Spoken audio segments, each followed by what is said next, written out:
Hi, once again welcome back to Obstetrics and Gynecology videos. Today we are going to see about single parenthood. Single parenthood refers to a parent not living with a spouse or partner that has the most of the day-to-day responsibilities in raising the children or child. That is, the individual will be whether the husband or wife. Sometimes they may not be even married. If one person is taking care of the child, the child's complete day-to-day activities for managing that, if only one person is there, that is referred as single parenthood. The causes of the single parenting include death of the partner, divorce, unintended pregnancy, and single parent adoption. In that first one is death of the partner. This is the common cause for single parenting. Sometimes it may be the death of the wife or death of the husband. In both cases, actually the problems or issues are same, but it will be more severe if it is the death of the husband and if the mother is not having a proper job. In that case, the family will be under the financial insecurity. At the same time, the mother will be forced to take care of the children also. Next is divorce. In that divorce, sometimes one person will be taking care of the child, and sometimes one person may be physically taking care of the child and decisions will be taken by the other parent, and sometimes parallel parenting will be there, and very rarely cooperative parenting also will be there. Child custody means both parents will be fighting each other for taking decisions related to the child. That is refers to which parent is allowed to make important decisions about the children involved. So if they are taking it together and if it is for the well-being of the child, it's okay. But in majority of the cases, both will be taking individual decisions, and sometimes these two decisions will not go in parallel, and that may leads to the fight and issues, and finally that will affect the future of the child. Next is physical custody. That refers to which parent the child lives with. And in this case, what is the issue means the financial burden, everything will be there for the person. Sometimes it will be there for the person who is taking care of the child physically. The other person sometimes may take care of the child, sometimes they may ignore the child. And next is parallel parenting. In majority of the divorce situations, actually parallel parenting is happening. That is, both will be fighting for taking decisions. So each parent does so independently. That is, one will be taking decisions on his own stand, or other will be taking decisions on her own stand, and these two decisions will never go together, and both will be trying to implement these two parallel decisions. And the last one is cooperative parenting. That is, even if the couples are divorced also, they will be sitting together, they'll be discussing together, and they'll be going for collective decisions in the case of which are related to the child. So child care activities, education of the child, other future decisions of the child, everything they will be discussing together and they will be taking together. Next reason for the single parenting is unintended pregnancy. Sometimes an unmarried mother or if a teenager may become pregnant, and that may leads to the single parenting. That's a common cause actually, and this leads to the violence, and sometimes that may leads to the death of the baby because these mothers may not take care of the child, or that they may not take care of the fetus during the pregnancy, and that may end with the death of the baby. Sometimes after the delivery they may throw the baby somewhere, they may not even take care of the baby.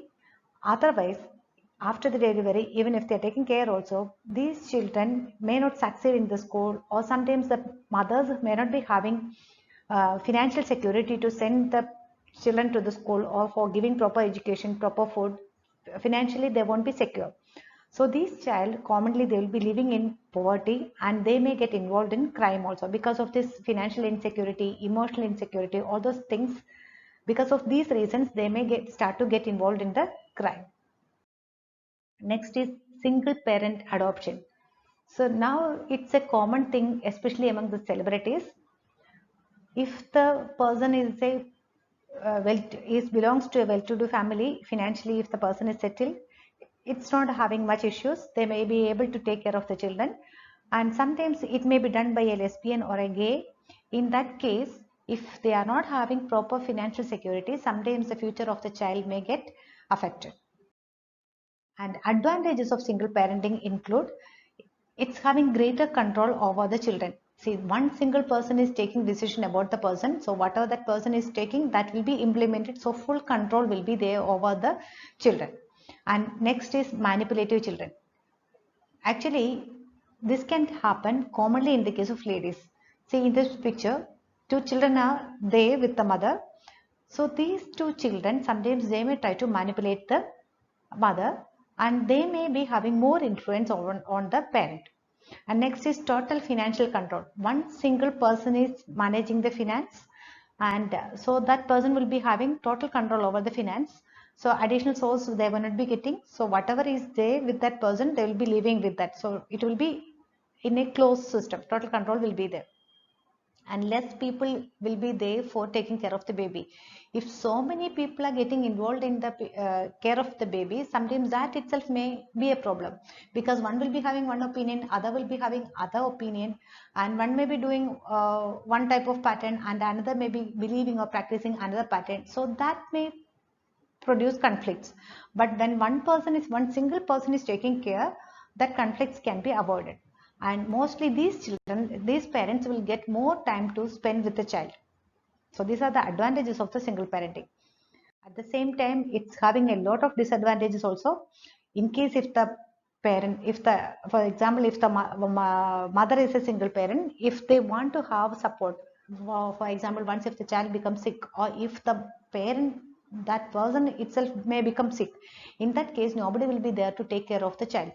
And another thing, if the person is a working person, when the person is going to the workplace, nobody will be there for taking care of the child. That is another problem. And too much of pressure and stress. If they become sick, or if they are having financial issues, if they are having workplace issues, in that case excessive pressure and stress will be there, and in fact they are not having anyone to share the stress, and no one is there to shoulder the responsibilities also. So the stress will be more for these parents. And another one is financial pressure. Of course, when one person is earning for the family, and if that single person is supposed to meet all the financial requirements of the family, naturally chance for financial pressure is there. And childcare issues, especially when the person is going for work, or when the child is sick and when the mother is sick, in that cases there is no additional hands for taking care of the child. And limited social life. These people, after they work, immediately they are supposed to come back to the home and they have to spend with the children. They don't have even time for their purchase, or they may not get time even for their personal, they won't be having even personal time also. Full time they will be at the back of child, and balance time they will be just struggling to earn some money. So that problem is there. And difficulties in balancing children and work, already we have discussed, and loneliness also will be there for these single parents. And the legal rights for a single parent at the workplace. One related to the pregnancy, and the second one is related to the anti-discrimination laws, and third one is religious organization, and fourth one is workers' schedules. Let us see this one by one. First one is pregnancy.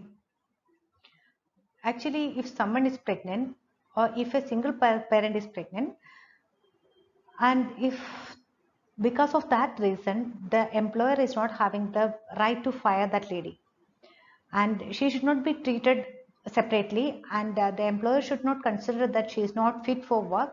At the same time, the employer is not supposed to give her overwork also. If she needs leave, if she is eligible for the maternity, that should be given. As like all the other people, she is also eligible for the normal maternity leave, and in case if she is not feeling well, she is eligible for the additional leaves. So all these rights should be there for the lady at the workplace. And next, about the anti-discrimination laws. Actually, at the workplace, there is no federal laws for prohibiting or for showing discrimination towards the people on the basis of the family status. Even when they are selecting the people also, we cannot avoid a person if the person is a single parent. Only because of that reason we cannot avoid a person from getting employment. So during the employment interviews, or when they are giving the appointment also, they should not show that type of discrimination. The employer is not supposed to show that type of discrimination. And if the employer is showing discrimination related to the sex, it should be sued. For example, if the person is giving extra hours for a female who is single parent than a male who is working along with him, that should be sued or that is punishable. At the same time, if the single parent is a father and if he is getting some privileges, and if the same single another person is there, and in that case the single parent is mother, and if the society or if the workplace or if the employer is showing some discrimination towards her, that is also should be avoided and it should be punished. Next, religious organization. On the basis of the religion, or majority of the religions are believing that the single parenting is not fair, and actually they are prohibiting, they are talking against the sex outside the marriage, or they are talking against that. In such cases, actually they should remember one thing, or these religious organizations should give an education that even men are also involved. If the females are getting cursed because of this, even men are also involved in such activities, that these organizations should think. Next, workplace schedules. At the workplace, when you are scheduling the work, we can schedule in such a way that these people, they are getting some time for taking care of their children also. If possible, it can be done at the workplace. So for example, if they are going to the school for picking their children, other person can take the responsibilities of that person for a time being. These type of arrangements can be done at the workplace. Now we are going to see what are all the things the society and the single parent can do for avoiding the discrimination or separation at the workplace. For example, during the time of an interview, if the interviewer or if the employer is asking you about your family status, actually the single parent, they should not get stressed. They should relax themselves and they should give the answer in a straightforward way. And this is the way they can adopt. Actually, they can tell that you are like, you would be happy to talk about, but at the same time you would like to talk about your skills and accomplishments than about your family status. In that way you can just counter that question. At the same time, yeah, otherwise you can challenge the interviewer by the assumptions.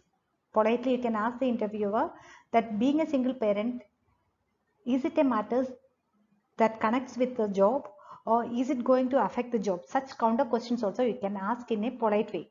So these are the defense mechanisms they can use for protecting themselves. And once after joining the job, if they are facing any form of discrimination at the workplace, they can talk to the supervisor or to the manager and they can try to get a solution for that. And at the same time, they can try to get the support of other single parents at the workplace. Sometimes other single parents may not be there at the same workplace, but in the nearby offices they may be there. So you can form an association and you can talk the issues along with them and you can address the issues with their support. So these are the main things about the single parenthood. So far we have seen the causes and the advantages and disadvantages of single parenthood and the measures to overcome. Thank you for watching this video. See you soon with a new video. Bye.